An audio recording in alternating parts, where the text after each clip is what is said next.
a young coloured kid from Cape Flats is on a fountain in Centurion in Pretoria at Supersport Park. Yeah, that's pretty special. Like that is yeah, that's quite a journey. So I'm pretty proud of that. The most decorated Titans cricketers for certain. Nobody will ever surpass 341 first team appearances. That's about 8,000 years of Yeah, cricket. so I'm pretty proud of that as a stat. Forget about the trophies. I mean, I represented the team as often as I could because I love the team. 341 first team appearances across all formats. That is a pretty special moment, and that's something that I'll definitely keep with me going forward. Welcome to The Biggest Man in Cricket with your host, David Brooke.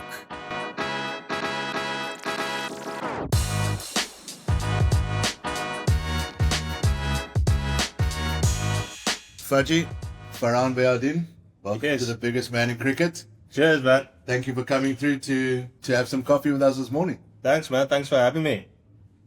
What you been up to? It's been a while since we last saw each other. Last time we saw each other was MSL. Well, you've been busy with SA20 and I've retired since. So yeah, just working 9 to 5, Mondays to Fridays. The way most of the world kind of I was going to grafts. say, welcome to the real world. Where you working? You're working in cricket still? Yes, I'm still in cricket, so I'm working for the South African Cricketers Association, No. SACA. Kind of landed there. I mean, post my retirement, I kind of figured I'd still be in the game. You know, I desperately wanted to coach and kind of affect the game from that perspective. I felt I had a lot to offer. Did my level 3, so I'm fully qualified to coach professionally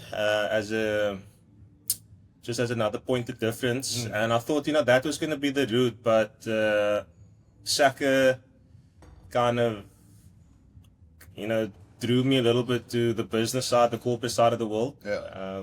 I was in the SACA executive for 12 years. I remember that, yeah. So as a player, I got nominated and served on the board, the executive board, and first couple of years I didn't like it. I was playing, all I wanted to do was play, travel, build my career, and after a few years I started to enjoy the content of what they were doing. You know, you get to look at the financials of CSA, the way money works in terms of the way cricket works in terms of money, broadcast deals, looking after player contracts. So when I finished my career, it kind of felt like a natural progression for me. So always really dig the content, and now doing it full time. That's awesome. I love seeing, especially guys that are not playing anymore, and I catch up with them, and it's some of the guys, you know, we had the likes of Brett Schultz, who's now in the finance world, and it's great to see some guys stay in the game, whether it's a coaching thing or whether it's administratively. And there are a lot of administrative roles, but from a SACA point of view, I think it's great for somebody like you to be in that role. Well done. Yeah, no, thanks. I think it's important to have some sort of, you know, my boss, Andrew Brzezinski, you know, he's a lawyer by trade, been a lawyer for 30 years. A lot of our office is well versed in the respective roles. You know, Emil Dreyer is our commercial manager. He has a master's degree in his field, and JP van Wyk is head of player services, and Brijay Wachipa is a lawyer, been a lawyer for 20 years, worked under Tony Irish, who used to be our SACA CEO, and they, you know, manage the affairs of all the professional players. And you know, Andrew was like, look, I love the game, but I don't fundamentally understand the game. So he needed to employ somebody that actually fundamentally understands the game and bring somebody with cricket experience. So the person before I stepped into the role as head of cricket operations for SACA was Stephen Cook, which you know very well. He's now head of cricket operations for the SA20. So, you know, that was great for Andrew to bounce cricketing ideas of an actual cricketer, and I suppose that's where I kind of fit in, bring the cricketing expertise to the boardroom. It's so important, right? I mean, you can be involved in cricket, but if you've never played the game and you don't understand what the intricacies of being a player and the stresses that go with not knowing if you've got a 1-year contract or a 2-year contract, like That's completely different to just being an administrator. Yeah, so I mean, look, I been working about a year and a half now, so July 26 would be 2 years. Yeah. So yeah, I thoroughly enjoyed it. Just expanding my knowledge in business. So yeah, so I mean, I'm studying as well. So I'm doing my degree, BCom management, Oh, wow. marketing management. So I'm in my final year. I've got about 6 subjects left. So yeah, far removed from the game. So Far to say. removed, but close enough Yeah. still to the game to be contributing. That's Yeah. awesome, man. It's great to see. Let's just go back, if you can cast your mind back to where it all started for you, the love of the game. Where was that first time where that love was ignited? I mean, we all know, and my production guys mocked me about it, because when I interviewed Adrian Caper, I was fanboying Yeah. very hard, because he was the spark in my career. What was that for you? 1992 World Cup Australia, Jonty Rhodes, run out in Zavamuak. Very clear as daylight. The memory stuck in my mind. I was 9 years old. So 92 World Cup, I was born in 93. And I was just old enough to kind of fully comprehend what was going on. It was a World Cup, a world event. And this particular run out was sensational. This act, this individual piece of brilliance was something that was, I've never seen it before. Yeah. And I turned around to my dad or my parents at the time, and I was like, that's what I'd like to do one day. As in, like, just a throwaway comment. It's like, what do you want to be when you grow up? I want to be a doctor. I want to be a lawyer. As a kid, and not fully understanding exactly what that means. But when I saw that, I was like, that's what I'd like to do one day. And that's kind of, I'd like to play cricket on TV. I'd like to do something, but on TV. I never thought anything about it for the next while. And funny enough, in 2015, I managed to play in a World Cup in Australia, down under in Sydney. So it was quite a full circle moment that in 92 when I watched it on TV when they were playing a World Cup in Australia. And in 2015, 23 years later, I had the opportunity to do exactly the same thing. So it was a bit of a weird moment when it was actually happening. But you acknowledge that you were present in that moment to be able to say, like, I was there. You might not have run out and Yeah, climbed up of the course. steps, but I said, what a cool moment for me to be doing what I love. I played that World Cup game in Sydney. It's where AB got the fastest 150. So it was quite a full circle moment, and so that's kind of where the love started. I was watching my heroes play, Jonty Rhodes, the late Anse Cronje, Alan Donald, all of these guys, and that's where, yeah, the love kind of started. you're obviously a Cape Town boy, so Yeah. like, just tell us about the school career, where you went, and your cricket career there. So I grew up in Surrey Estate, on the Cape Flats, and very much playing loads of street cricket.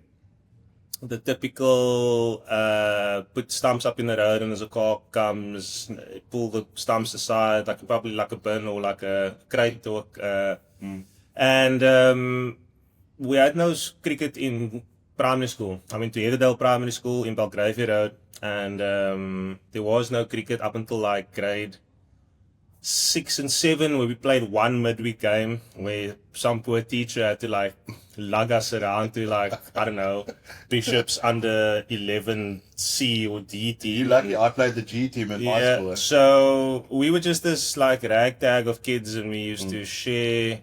There was 3 pairs of pads, there was 3 pairs of gloves and 3 bats, and then the only thing I owned was a ball box. I was just gonna say, please say there were more than 3 ball boxes. So the only thing I owned was a ball box. So as 2 batters went in to bat, and then as you would walk off, you'd take a bat. It was that type of story. And I was primed to go to Belgravia High.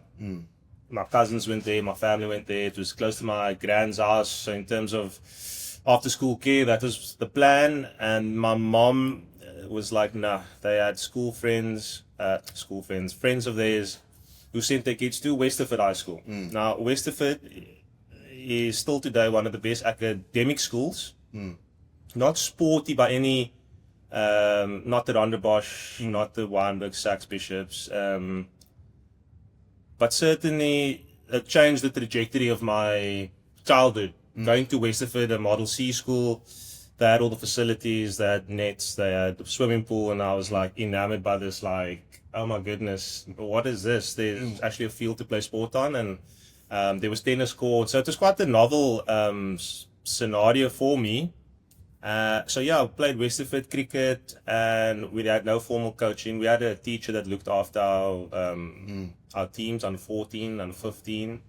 Riaz Richards is an old Westerfordian who looked after the team and kind of taught me a little bit of the game. And he's a student, he's a level 3 coach. He looks after Joe Root's academy in the US. Okay.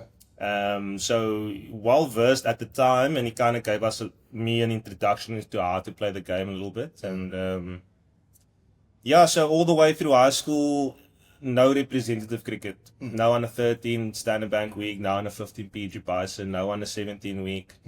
Got all the way to final year in school. I made the Nuffield B side.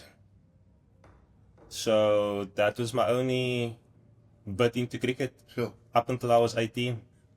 Playing for Westerford like on the weekends, and we loved it because we were all friends. And But club cricket was on the side as well. no club cricket on the really? side. I played for Ottoman Cricket Club, who's based out in Saudi Estate. During the school holidays, I played for the third team. Maybe 2 games per year from about 16. Yeah. So wasn't really affiliated to any club cricket. Didn't play any first team club cricket. Just played for Westerford. Played against Pinans and Bergfleet, and 1 game against a boys' school, whether it be Wynberg or Rondebosch or Bishops, but not on a regular roster to play all the best schools. Yeah. We played all the schools that were as strong as us, should I say. So yeah, that was kind of it. I never really thought about anything further. Just wanted to play some sport. I actually loved rugby more than I loved cricket. Really? So Oh. yeah, that was my first love. And province come calling at all? Like at what stage? I got to the final trials of Craven Week. Yeah. Back then I think it was 22 players selected in the squad. I was player 23. So even though I was playing cricket, I nearly made it in rugby. So they needed 2 specialist wingers to go to Craven Week in my final year in 2001, and I was third choice. I was selected to go to a different tournament, like a composite tournament in Riversdale, and my school team was traveling to go to Australia, New Zealand on tour. I chose to go to Australia, New Zealand with my best friends for 3 weeks, Perth, Christchurch, and Sydney.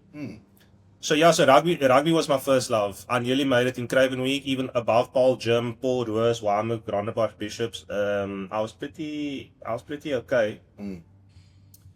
So rugby was my first love. That's amazing. At what stage then did you make that choice? I suppose when I left school, so when I made the Nuffield team, Nuffield B side, that kind of made a decision for me. It was like, okay, cool, no representative teams in rugby. Yeah. So I was going to Westerford, and I was going to pick anybody going to Westerford High School for a Craven League side. And Good to see things have really changed. yeah, so I actually got offered a scholarship to go to Wynberg for post-matric. And I was done. I was like, I don't want to go to school for another year. Anyway, that's the side story. So I made the Nuffield B side at the end of 2001. The rugby trials were in June. Cricket was in November. Made a representative team. And the following year, I went to UCT. Instead of UWC, I went to UCT. Played there. My captain was Ryan Tenduscarter. So he played for Essex for a long time, legend. He's now one of India's assistant coaches. Played for Kolkata Knight Riders, played for the Netherlands, like quite a tough cricketer, should I say. Even played for an MSL team. He actually replaced me in the second edition where I remember that. I broke my finger. Yeah. Anyway, so I learned my cricket from him when I went to play club cricket at UCT. And in that first year, we won the 2-day league, we won the knockout, we won USA, and we won club champs, all in 1 year. And I was a part of that team, and that's kind of, I was like, okay, cool, this is actually okay. Made the province academy side. Okay, cool. This is not bad. Made on the province under 19 3-day side. Yeah, Okay, like it's getting there. it's getting there. Make the amateur team back in the day, so the old school Western Province B Yeah. side. 3 days out, yeah. And yeah, that's kind of how it started. So Yeah. I started realizing some sort of achievement in that space. And yeah, Somehow landed up at Titans. well, I thought I was going to play for South Africa in 3 years. I thought I was going Yeah. to play club cricket, then Western Province B side, Yeah. then Western Province A side with Graham Smith and I think Herschel Gibbs was playing at the time, Ashwell Prince, JP Duminy. And then the next year, when I was 21 years old, I was going to play for South Africa. Yeah. I had it all worked out in my brain. Yeah. And it was so far removed of what actually was going to happen. I was so disillusioned Yeah. by the journey it would actually take Yeah. for me to play professional cricket, let alone play for South Africa. Yeah. Um, How did that Titans move come? Because all of a sudden you didn't play for Western Province. You Yes. didn't go through that route. yeah, You, the Cobras at the the time. Cobras at the time, yeah. So I stagnated. So yes, I played club cricket. I won some competitions with the club side at UCT, which was brilliant. Gave me exposure. I played for the academy side. I played for the B side, and once I played for the B side, I stagnated. I also had a few players ahead of me, which you definitely know. I had Rory Kleinveld ahead of me. I had Vernon Philander ahead of me. I had William Antam ahead of me. So I was an all-rounder. Lo and behold, not so much more of a bowling all-rounder. And they were all ahead of me. And Shukri Conrad was the coach. And we gave him look, it was tough. I never did. So when I said I stagnated, I never did anything to warrant the contract, like over and above. I was just doing the bare minimum. Yeah.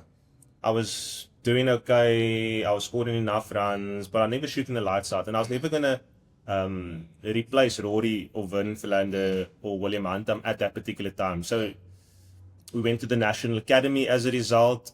I did really well against an touring Australian team that had Aaron Finch, Callum Ferguson, Two-Story Dory, Ben Edmondson, and these players played for Australia. And I did really well against this particular team. And Barney Mohammed, who was the academy coach, he called Shukri and said, look, is there anything for Fudgy back down in Cape Town? And Shukri is like, unfortunately, no, not at this time. And he was right. There wasn't anything at the time. It was very naive of me to think that he was going to give me a contract on the base of my performances. And that's when the Titans came knocking. Richard Bibus was at the games that I performed well at against Australia. He offered me a contract, and that's when I moved to the Titans in 2006. Yeah. We spoke about it in a previous episode with Omar Henry in terms of identity of teams, and I feel that this current domestic structure, there's lacking identities with all the teams.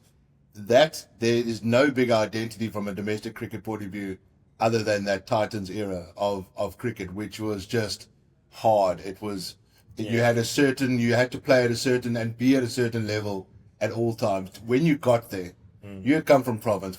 We all know province is a little bit more laid back, etc., Cape Town, etc. But when you went to that Titans dressing room, did you go, shit, okay, this is a different kettle of fish here? Yeah, so prior to me going up to the Titans, I was in limbo. So as I mentioned, I couldn't get a contract at Western Province, and I was kind of studying, but then I dropped out of varsity to kind of pursue cricket. And the winter before, in 2005, before going up to Pretoria, I played club rugby because, again, I love rugby. And I thought, let me just play some rugby, let's toughen up. And then I tore my ACL. So in the winter of 2005, I tore my ACL. Now, in terms of rugby, or in terms of injuries, it is a top 2 injury.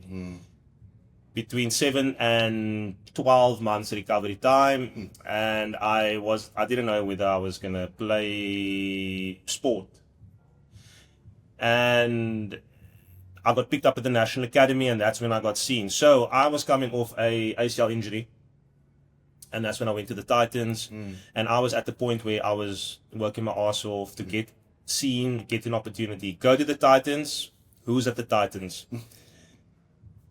It's a young Faf du Plessis, Arne Koen. It is Roelof van der Merwe, David Wiese. It is Albie Morkel, Morne Morkel. It is Dale Steyn. It is Paul Harris. It is a young Etienne Balati. And then you got some older heads, Martin van Jaarsveld and Pierre Joubert. And then you got Richard Pybus, who was coach Pakistan before this. So you had a leader who understood the game. And then you had players that were like, I was so far out of my comfort zone. But I was ready to give it a crack. I was 22 years old at this particular point. I just come off a massive injury, moving to the Titans. I'll never forget my first salary. I actually saved my payslip. It was 3,999 rand. Beautiful. 4,000 They bucks. couldn't give you the one extra rand. No, just 3,999 bucks. I actually have the payslip on my phone. I actually found some old papers back in the day. Cool. Yeah. This was in 2006. I stayed in an apartment with Alfonso Thomas and Etienne Balati, 3-bedroom apartment, 3x3, single bed. I rocked up to Pretoria in 2006 with a cricket bag, a suitcase, and a laptop bag. That's it. And like 1,000 rand in my bank account. Yeah. That was it. And I never had a car, so I had to run everywhere. Yeah. I had to walk to this. So fortunately, the They've got that apartment accommodation is opposite the stadium, right? So you can at least walk there. Yeah. Cool. You want to go to gym? You gotta run to gym. If you want to go to the airport, you have to bum a lift. I used to stand outside at the gate of entrance of my apartment block and wait for the coach to pick me up to go to the airport. I used to bum lifts everywhere. I used to run everywhere. I used to walk to the mall. Yeah. To buy groceries. Now the mall was about 25-minute walk away, and I couldn't buy too many things Yeah. because the walk back is if I buy too many things, it'll be too much to carry. No checker 60 back in the day. No checker 6060, no Uber. So all I had was my Jesus wheels and walking everywhere, running everywhere. Yeah. And anyway, so that's kind of like the introduction to it. So first you come into an environment, it's tough, Yeah. it's hard. Fitness is of paramount importance. As you alluded to, the lifestyle and the is maybe laid back on the coast. PE, Durban, Cape Town. Maybe it's the culture, maybe it's... I'm not saying... It's okay because it defines what that culture is. Yeah, It's like... okay as long as there's an identity. Yeah, so like, Cape Town, maybe... Like, people worked hard. Exactly, yeah. But it's a perception. Whereas in Pretoria, there's a perception at the time that you needed to play the game hard. You need to be the fittest team in the country. You needed to bowl the fastest. You needed to have this attitude about you when you play the game. Like, we're not here to make friends. Yeah. I'm going to rip your head off. I'm going to try and win this game. And then I'm going to shake your hand afterwards and, tell you to F off. Like, I'll see you at the next game. Yeah. And maybe at the end of the season, maybe we can shake hands and we can, see you at the next braai, whatever. But it was war. Yeah. Well, There that's how I felt. From the outside, there was this hardened mentality of this Titan side that had a presence about them. For me in cricket, whenever I talk to players and stuff, I always talk about body language. And there was this body language of the Titan side that seemed to be, you might not have been that tall, but you had this presence about you and you had a fortress there at Centurion. Wherever you came, you had a team that would dominate any team around the country. So I had this injury and I was trying to make the most of my career going forward. So I was like open to suggestion, open to everything. And I was tasked as the younger guy from Richard Pybus and Martin van Jaarsveld to irritate every single opposition's biggest player. Okay. So at the Lions it was Neil McKenzie. Yeah. At the Free State it was Boeta Dippenaar. At the Dolphins it was H.D. Ackerman. Province it was Ashwell Prince. At Why is it always Ashwell Prince? the Warriors, we've had some battles over the years. At the Warriors, because the character is the same. Yeah. At the Warriors, it was Justin Kruis. There was Zander de Bruin, because he left Titans at the time. Yeah.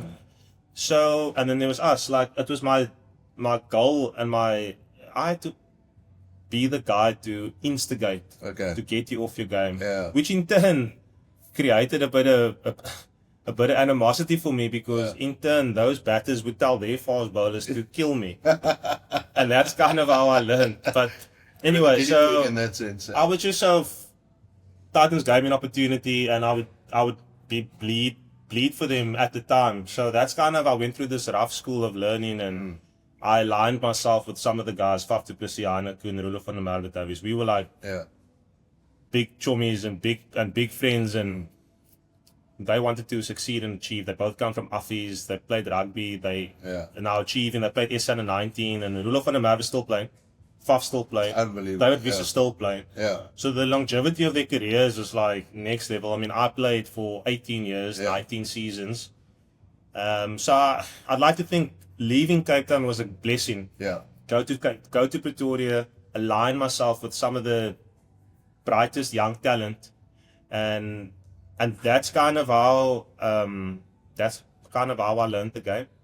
Give me some examples of how you irritated them. You can't say a comment like that and then not expect me to ask you. So H.D. Ackerman, he's very salt and pepper. So he was, I'll never forget, at Kingsmead. Imran Tahir was playing for the Titans at the time. So he was married to a South African girl, and anyway, and I was Silly Point, and so H.D. Ackerman. Yeah, again, very grey at that time. He was at the back end of his career, and literally just before Imran Tahir was bowling. So this, I think Hashim Amla was playing, Ahmed Amla was playing. They had a big side. Carl Abbott was still playing for their side. And literally, as he was about to bowl, I stopped the game. Excuse me, guys. Excuse me. Sorry, Skip. I just want to, and I walked onto the pitch. I was Silly Point. I walked onto the pitch on a length, and I was like, guys, sorry, I just want to pick up this grey hair off a length. There was no grey hair, obviously.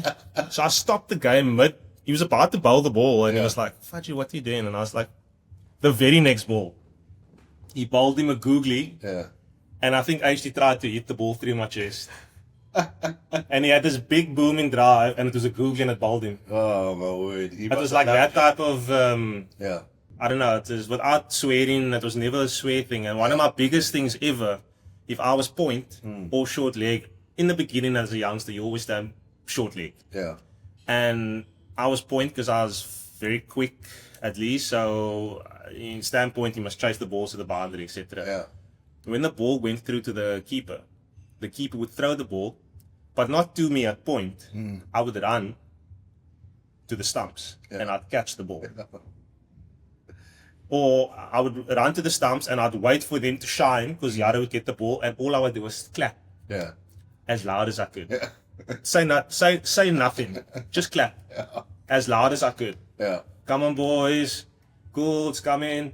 And then the ball would come to me, and I'd throw it to cover, and it'd go to the bowler, and then obviously they start again. And I would continuously do that. So now in a 4-day game, you bat for 30 overs, and I'd do that every single ball.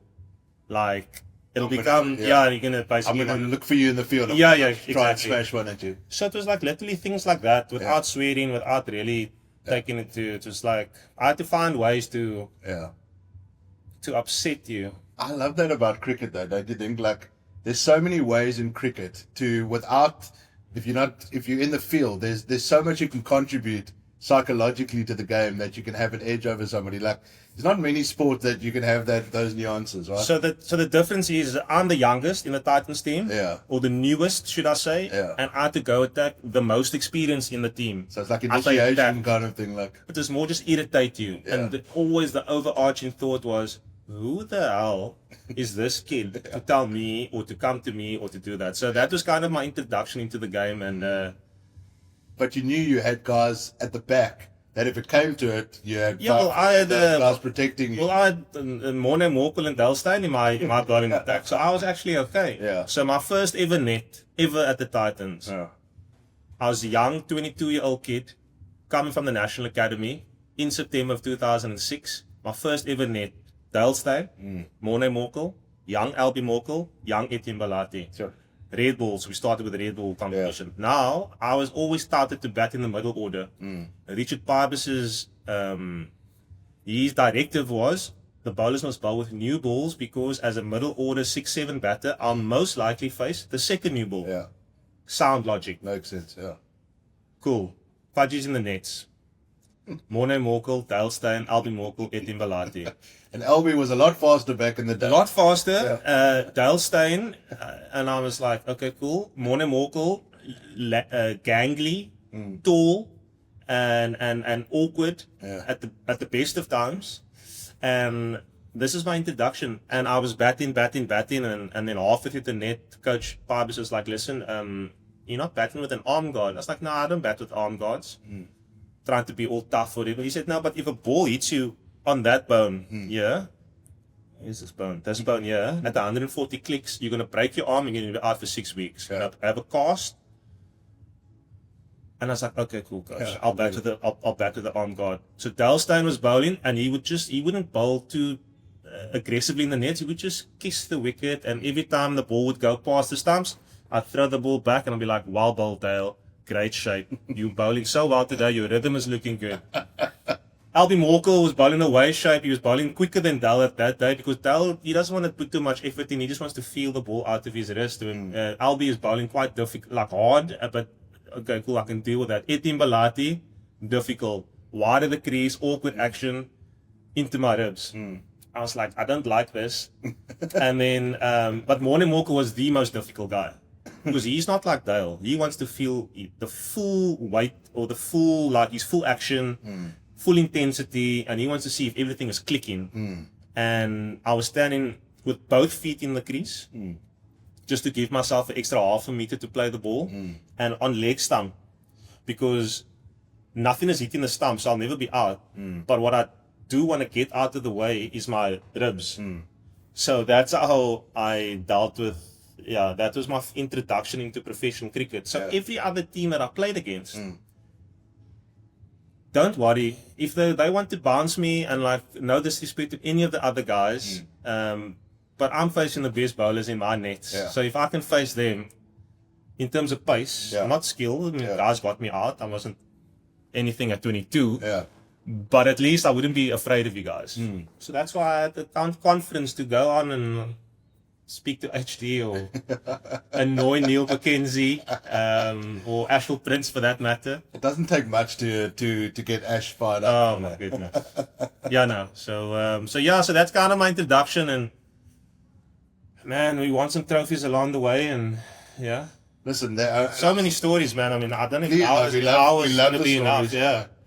Like, I was actually, the one thing in South African cricket that we're not good at, outside of maybe Andrew Sampson, is that I cannot find anywhere the amount of trophies that individuals have won, right? So, and I'm just thinking now on what I know about domestic cricket. Yes. You have to be one of the most decorated cricketers of all time in South African cricket from a trophies point of view, without even knowing the numbers. Fact or fiction? I don't know how to make this sound. Don't be humble. The most decorated. That's the answer. 17 trophies. Amazing. Or champions. Should I say I was a part of 17, but it's not one individual wins a trophy, but a part of 17 championship winning trophy teams. So 16 with the Titans, and 1 with the Knights. So 6 T20 titles, 6 4-day titles, 5 T20 titles. Wow. 17. That's amazing. Thrown the Hong Kong Sixers title. I remember that. You're hitting the winning runs as well, and that's a pretty. We'll just throw that in there. A pretty cool moment, but 17 professional titles across all formats. I'm pretty proud of that. 16 won at the Titans. We won a 3-peat of T20 comps in 2017, 18, 19, or 16, 17, and 18. And I was very proud to be a part of that dynasty. I played 341 games for the Titans, first team games. Sure. So again, a bit A-type personality that I kind of know a little bit about that, and a lot of the players always used to say, man, here they go talking about the Titans again. Always talking about Titans. You know why? It's because I love the team. Yeah. I'm a sky blue guy, like, for life. Like, it afforded me so many opportunities. And you speak to Henry Davids, and he says, and he will speak about the team with joy. It also afforded him many opportunities. He's still living in Pretoria with his family. So yeah, I speak of it with great fondness, and yeah, so I don't think anybody, I think Heine Koen is possibly on 15 or 16 titles with the Titans. He wouldn't really care too much. That doesn't bother him. Murray's probably up there as well. So yeah, Murray didn't play on a 4-day cricket though, so that's obviously the other challenge. You know, Mangaliso Moseghle, he was part of some championship winning teams, probably about 14 or so. But yes, I'm proud of the fact that, you know, I've been a part of 17 championships. Is there one that really kind of stands out for you? I mean, the Titans, it seems like, were always expected to win or be in finals, but was there one that you didn't expect, where you guys were playing shit that season, but somehow found a way to win? So there's two that stand out. 4-day competition in my first year when we won. 8 out of 10 4-day games. So only the Mean Machine, back in Clive Rice's day, they won 9 out of 10. Sure. Right? So that was pretty special. And then in 2012, we won the T20 Com. That was kind of when I announced myself. That was the tournament just before I made my debut for South Africa. In a semi-final, we needed 13 of 3 balls against the Knights at Supersport Park. 6. We needed 7 of 2 dot. 7 of 1 to win. 6 of 1 to tie. Super over. Alfonso Thomas hit the 6. Super over.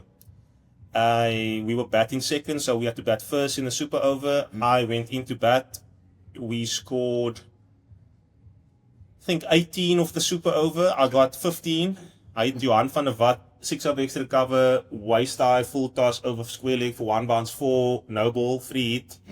And Alfonso Thomas bowled Riley Rousseau, bowled Riza Hendricks. We won. We got to the final in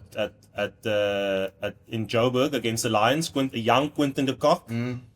We were 115 of the 15 overs batting first, and we got to 175, I think either 175 or 180, and I ended on 48 of 24 balls, not out. With Albie Morkel, Chris Morris was definitely playing. Ethan O'Reilly was playing on this side, and Sohail Tanveer was playing, Pakistani guy. Ethan O'Reilly just was unbelievable. I think his in swingers swung about that much. Yeah. So anyway, so they were playing at the Wanderers at the Bull Ring, and the Lions were, I think, 50 for naught after 5, and they were cruising, and then Quinton de Kock got out and we won. So that kind of stood out as that 2-game period where we won a super over. We were dead embedded after 15, batting first. Last 5, we got about 60, 65 runs. I did really well in both knockout games, and that was pretty special. I won Player of the Year, domestic T20 Player of the Year, and on the back of that, play for South Africa. That was like the springboard. The catalyst. Yeah, to my international career, yeah. Just, I mean, you got your chance at international cricket. Yes. The mentality shift, you'd been... The Titans, there was a lot of Titans representation at that time in that Proteas setup, but so there couldn't have been too much of a mentality shift because you knew what the standards were, right? But what was the difference for you in that level up? I was never assured of a place. I was always competing with either JP Duminy, David Miller, Justin Ontong. My preferred position was always 5. There was another guy who I think you might know by the name of AB de Villiers. Heard of him, who occupied that particular position. Yeah. So pretty difficult to uproot that guy. Yeah. At any time, not the best, at any time. So then you got a Riley Rousseau, depending on the combination of the team. Then I was competing with all-rounders, Ryan McLaren, Wayne Parnell. It was difficult to cement a place. The quality of the players at the time and where we were playing against was difficult. Shahid Afridi, Syed Ajmal.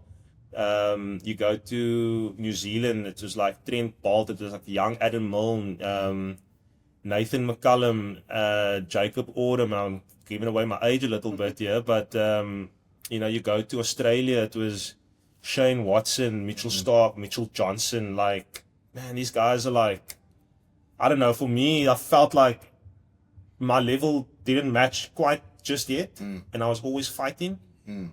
That's got to be mentally tough though, because Man. like every time you're going out there, you've got to, and I suppose this is what you try and do now in post career, like Yeah. you know, in your link with players, is that fighting for your place every single time, no matter how good you think you're playing, there's always somebody that's going, he's not good enough, etc. Yeah, the pressure was on. I never forget World Cup. Okay, cool. Shot the lights out. No, I didn't shoot the lights out, but the T20 World Cup 2012 in Sri Lanka, difficult. Played with Gallus and Alvin Walker, all the really my heroes. So the stage was quite big. Go to Sri Lanka on a tour in 2013, ODI tour. Kumar Sangakkara's playing, Tilakarati Dilshan, Malinga, Nera, Ajanta Mendes was number 1 in the world. I'll never forget, I was part of the squad and I got 1 duck 1 in the 3 innings that I played. And I'll never forget Rob Howing, and I'll mention him. He wrote a scathing report about my statistics on my entry level into the national team, and I wasn't great. The stats didn't make for good reading, and in 2013 I made a decision to not read any social posts about my career, good or bad.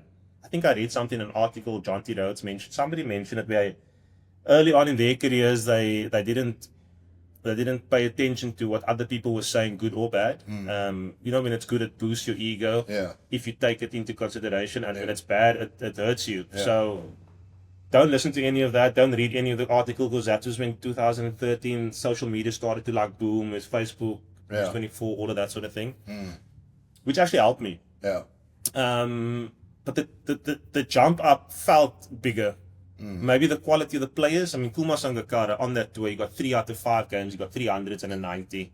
The one game we won, we lost 4-1. The one game we won is the game that he got out for the duck. So I felt the jump up was massive. On top of the fact that I was competing and I was always 2 games in, 1 game in. I was always on the periphery for quite a long time. There was periods in my career where I probably played 5 or 6 or 7 games in a row at particular points with various coaches. But I was always, it was quite difficult. Is it Yeah. fair to say that, and I say this, you know, in the most respectful way, Yeah. from the outside, it didn't look like you were enjoying yourself? Because it was difficult. Yeah, I was always fighting. I suppose the most comfortable I've ever felt with my career, with the step up, was at the latter end. And that is just kind of when I couldn't crack the team, whether it was my age, whether it was selection, whether it was the balance. I felt around 2017, 18, 19 was I've learned all of this. It's because that's what it is. When you play for South Africa, it's your exam. Yeah.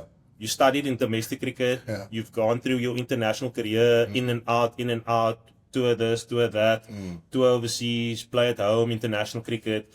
And then the exams is your World Cup or the next series. And I felt like I never got to write my exam at the end. I kind of faded into the 2019 World Cup was going to be my swan song. Never kind of materialized that way. I had fun. I played really some good innings. I felt I was in really good form towards the back end. Just really, I suppose, again, I was always competing with a few players, and rightly or wrongly, they were favored by coaches and selectors, which was fine. That's not a thing. They were picked ahead of me, and my international career kind of, I suppose, faded. I never had the fairy tale ending, which I suppose 90% of people don't really have that ending, but still managed to play for 6 years, 4 World Cups, 3 T20 World Cups, 150 over World Cup, played 97 times for my country. So it's not all doom and gloom. I toured some awesome places. I was captain of our country for a series, which was one of the highlights of my career. And so not all doom and gloom, but it wasn't easy. I suppose international sports is not that easy. Unfortunately, certain players like yourselves, Yeah. don't get appreciated as much as your careers. I mean, I looked at your stats and stuff, and I wanted to hear your take on I mean, I looked at your 4-day stats, your Red Bull stats, and you know, at current stats, your average you've got over 7,000 first class runs, average over 40. You'd walk into the current test side. That's just a reality of eras versus eras. Yeah, so I played in an era where it was a very settled team, 2012 to like 2016 about, or maybe 2008. Those 8 years, you always had your mainstays, your Ashwells, AB, Jacques, Ash, got Buff up at the top. But the one stat is, I'm the only player to have played SAA cricket to have averaged 50 over 10 SAA games and never play for South Africa. In first class cricket.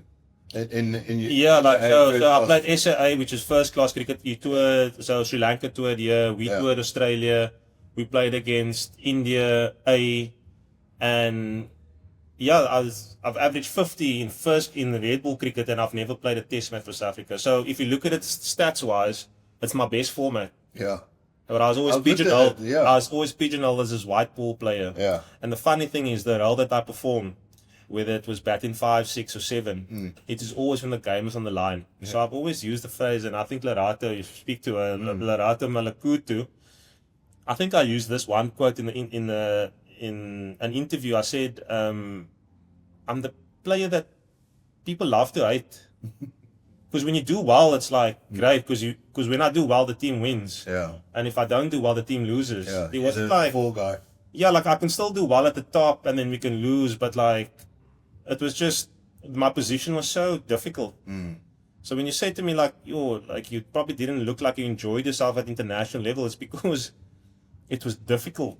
You know, it was like a proper test of your mental fortitude, your physical abilities, and problem solving on the field. And I was so finished after any game. Like it was just of how much energy it like kind of took.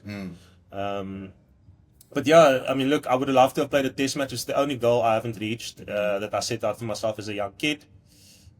But then I think to myself, you know what? I've played a few World Cups that maybe test players haven't played, you know. So it was kind of like the balance there to be happy with the career that I've had, and it took me a while to get there.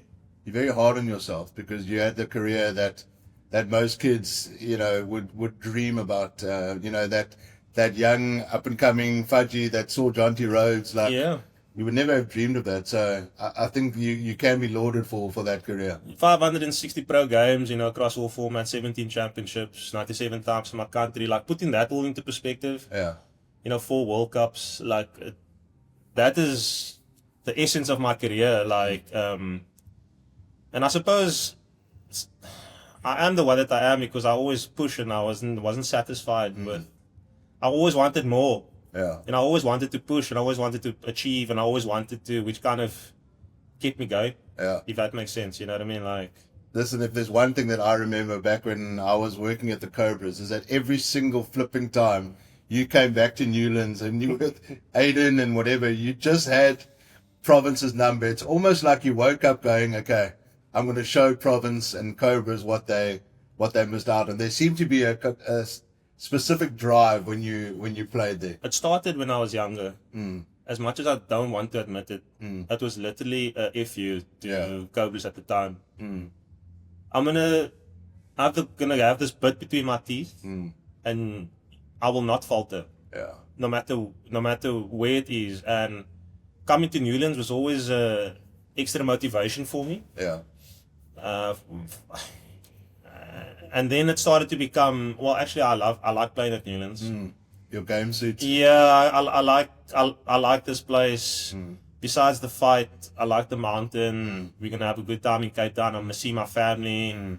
So that's how it kind of played out. But the first bit when I was a young kid, 22, 23, 24, it's like I would die on this field before losing to the Cobras. So that was probably how it started, and then the end of it was okay, cool. I actually now start like playing at Newlands. If it's any consolation, the former CEO Nabil Dean, who probably was there at the time when it was made a call whether or not you got a contract with him, every time he was like, Fudgy, every fucking time he plays against us, he shows us what we missed out on. Cobras actually And it wanted. had an effect. Let me Yeah, tell the you. Cobras wanted to get me back. They asked me to come back on 3 separate occasions. Yeah, 2012, 14, 16. yeah. I loved what I built up at the Titans. I put down some roots, bought a house, enjoyed the city. Yeah. And then we were winning trophies. I played for South Africa as a result. And yeah, that was kind of it. Yeah.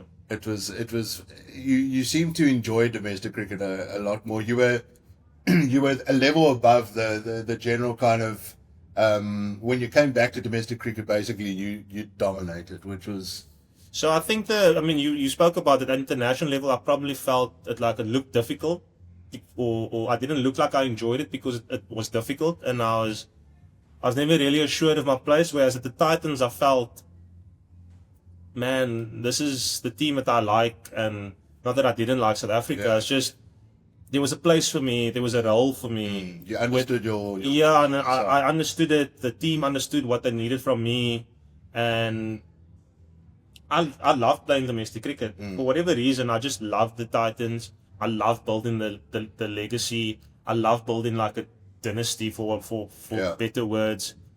I wanted to make sure that we were the most successful team. And I like the guys that I played with, all my friends. Heine Koen, Sean van Berg, Rudolf van der Merwe. I saw him recently, David Wiese, Faf du Plessis. All of these guys became Sean van Berg. They all became really good friends of mine, even post the game. And that was kind of, we were just a bunch of friends. Dean Alger came, then we had a young Aiden Markram, Heinrich Klaassen. Yeah. So they all started to come through the system, Lungi Ngidi. Yeah. And then it became like this is actually quite lekker. Yeah. And there's one thing that I really do appreciate about the Titans is that they respect their legends. They enshrine their legends in the stadium. Everywhere you go around that stadium, you can see Fudgy was a legend. Rudolf is a legend of Titans. Like, you don't see that anywhere around the country. So funny thing, I grew up in the Cape Flats in Surrey Estate, and I'm on a fountain at Supersport Park. Faf, Fudgy, and Dale Yeah, Fountain. that's near where I park when I go for the games there. So I'm a young coloured kid from the Cape Flats is on a fountain in Centurion in Pretoria at Supersport Park. Yeah, that's pretty special. Like that's quite a journey. So I'm pretty proud of that. The most decorated Titans cricketers for certain. Nobody will ever surpass 341 first team appearances. That's about 8,000 years of Yeah, cricket. so I'm pretty proud of that as a stat. Forget about the trophies. I mean, I represented the team as often as I could because I love the team. 341 first team appearances across all formats.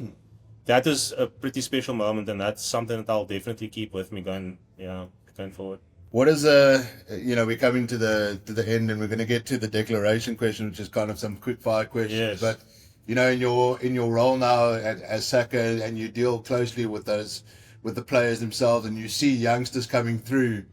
What can you say to a youngster that's a number 5 batter, bowls a bit of medium pace, talented kid that's coming through the system that could potentially play for the Proteas? I mean, maybe a guy like Deon Forrest or something like that, where young talent, and you've been through this now, you've seen how tough it is. What does Fudgy say to a young guy like that? I think what's different is, and I actually had a chat with Luandre Pretorius the other day before he went to Pakistan, because there was a few games where he played and it got quite heated on the field, and it seemed like there was other things tugging at him a little bit. He's achieved so much as a young kid. IPL contract, SA20, he's played, got a test match 100, he's played ODIs, he's played T20. At 19, it's like 9 years my junior. He's been pulled in so many different directions. He's already played in the Vitality Blast for Hampshire. I had a chat with him about, letting cricket be the main thing. He's so young, and he has a support system with his family, and he has a younger brother that plays, and his father. But your question was more like a young guy who's number 5, who's talented. I think is to let cricket be the main thing.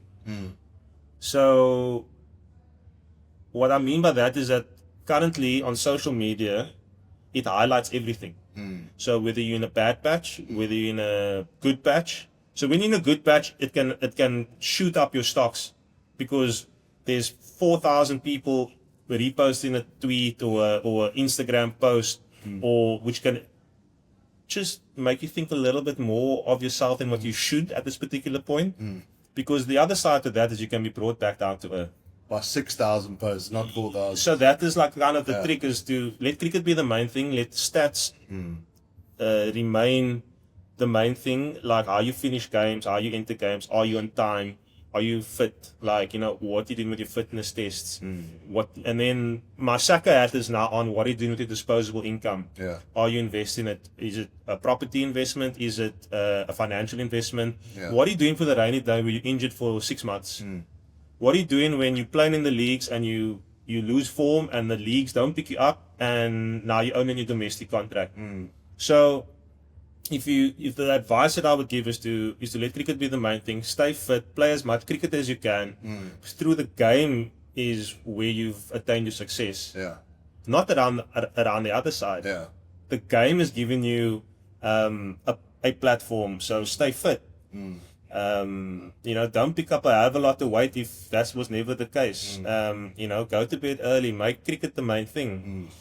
I suppose that would be my lesson, or my message is to don't worry about the other stuff. Don't worry about the peripherals. It's a byproduct. It's a byproduct of the main thing, which is cricket. And I think I love the Titans, and I wanted to play cricket for the Titans and perform and win trophies for them, and that was my main focus. And fortunately, it's given me the life that I wanted. Yeah. Not the other way around. Yeah. I think it's important, especially guys, the amount of money that's thrown around for 19-year-olds now. I think it's... Look, the SA20 is prime example. Aiden being picked up for 14.5 million, Dewald getting picked up for 16.5 million rand. Like, guys are earning more money in 4 weeks of work than I would have earned in 3/4 of my career. So it is very important now to, and I see it be on the Saka side, is how do we manage these kids, younger kids, the Kwena Mapakas, the Wandere Pretorius? How do we manage these guys, and make certain that they play the game that we love, and that they can perform to the best of their ability.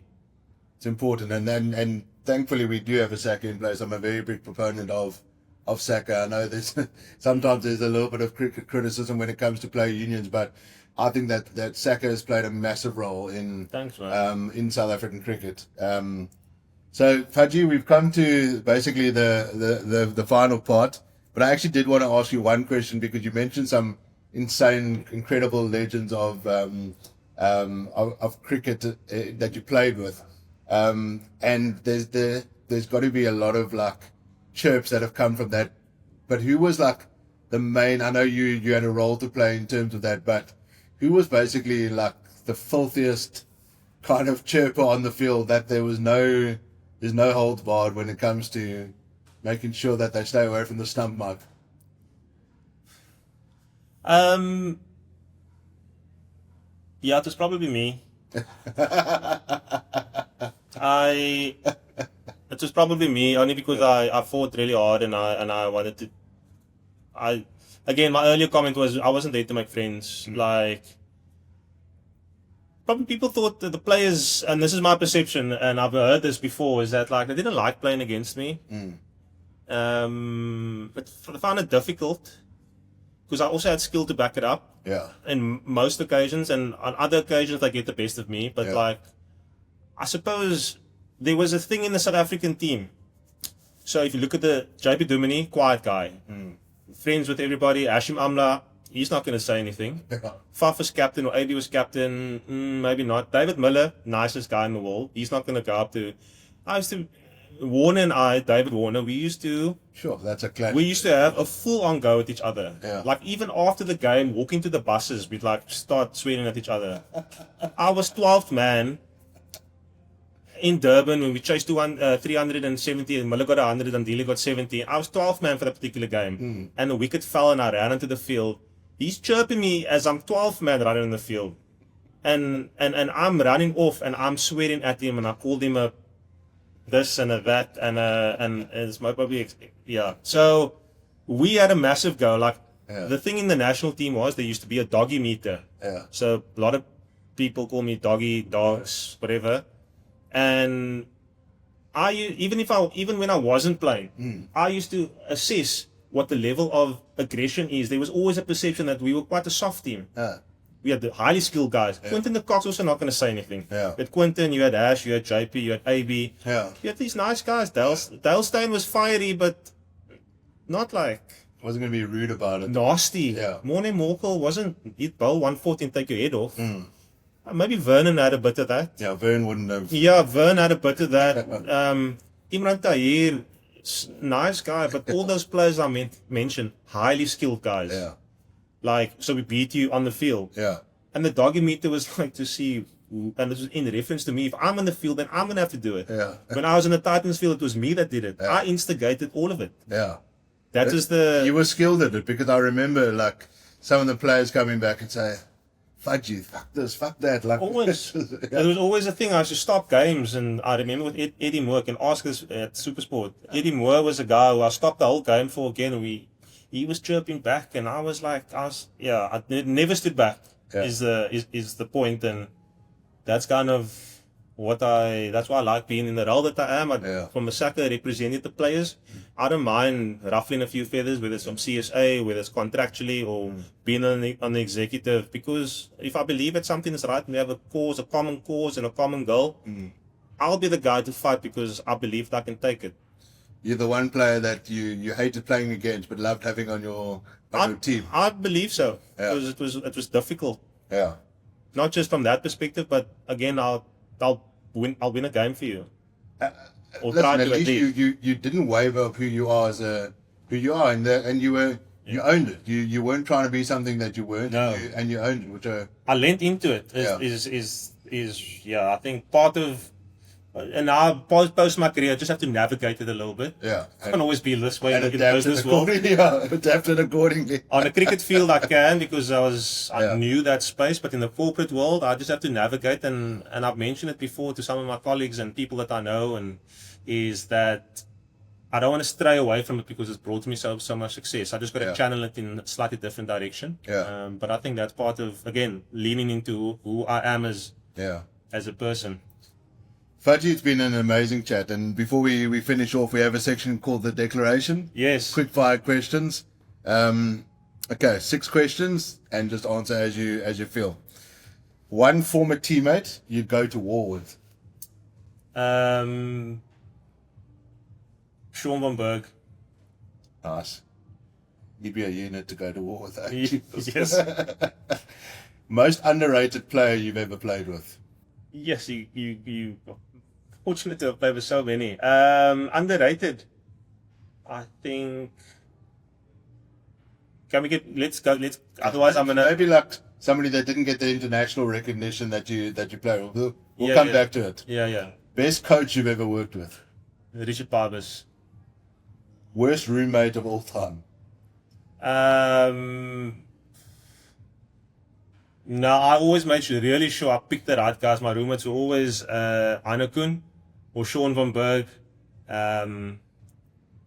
Only because, and those two, the only reason why they're super neat, but the aircon was so cold. It was on 16 from as we entered the room till when we leave to the airport. So there wasn't really a roommate that we always made sure that pick the good roommate, because on tour you have to have the best roommate, otherwise your mood needs to be a certain way. Yeah. Okay, cool. Were you a good roommate? I was a great roommate, super neat. Testimony to that. Everything was always folded, everything always had its place.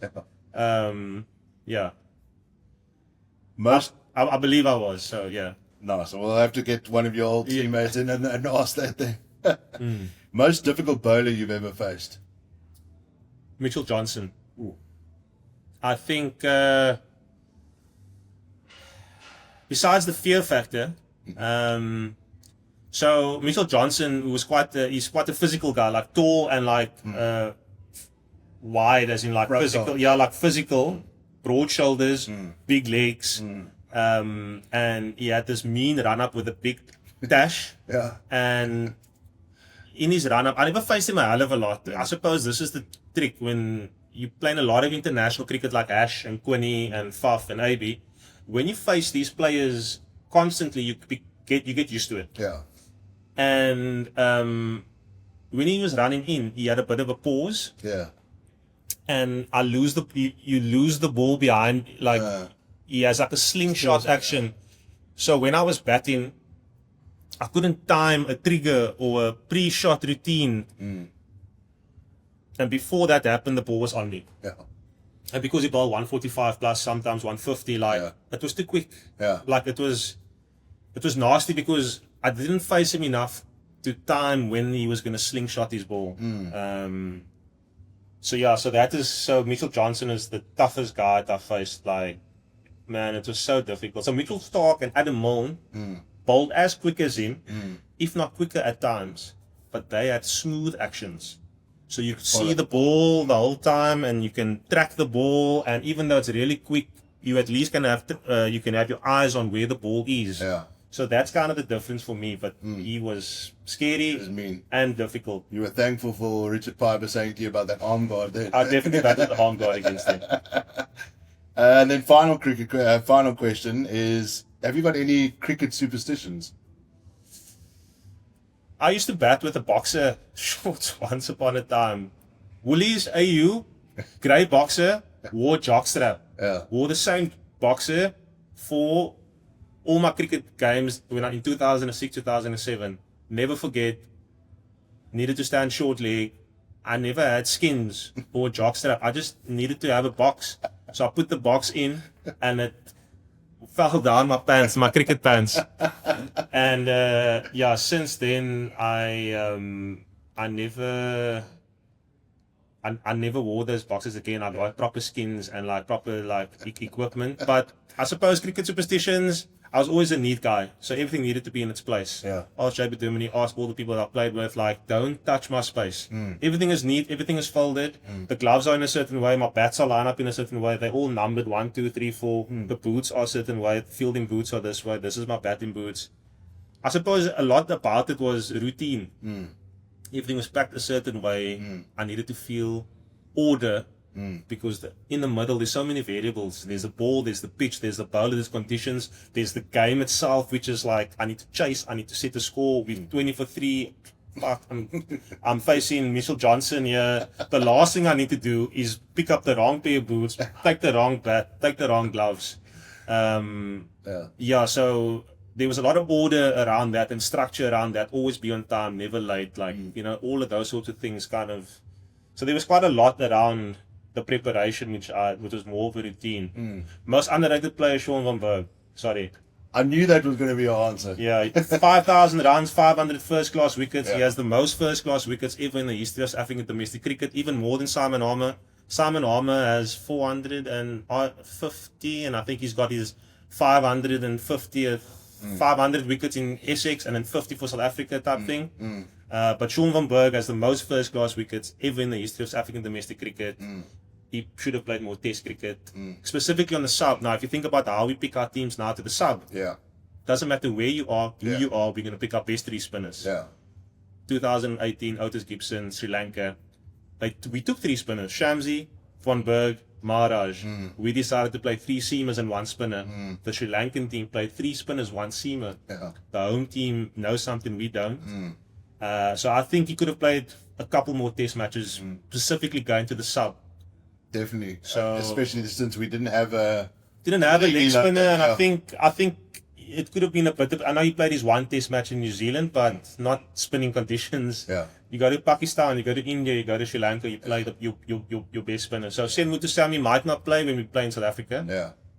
But he knows when he goes to the sub, he'll play. Or West Indies, for instance. I love when you answered about the go to war with Sean van Berg, because every time you're playing against Sean van Berg, they could be 6 down and he comes in at 8. Somehow grinds out a 60 or an 80, and all of a sudden he gets his team back into contention. Fudgy, it's been an absolute privilege and honor to have you on the biggest man in cricket. Your knowledge of your stats are unbelievable, which is crazy. I mean, no matter how much preparation, I would never be able to quote those kind of things. But it's been really awesome to have you. And don't be so hard on yourself. You've had an amazing career. Thank you, man. And just from our side, we're at we're at Bootlegger today. Yes. And we'd like to give you a little bit of coffee to say thank you for cutting. Thank you. That should keep you awake for a little bit. But thanks for your role at what you're doing with Saka. Cool. And it's great to have guys like you still involved in the game from an administrative point of view. And it's our cricket is in good hands. Thank you, man. Thanks for having me on the show. Awesome to chat a little bit about the game and a little bit of my journey. So yeah, thank you. Thanks for causing me headaches every time you played against the Cobras. Now I know it was intentional, which I knew all along. Cheers. Thank you. Cheers, man. Thanks.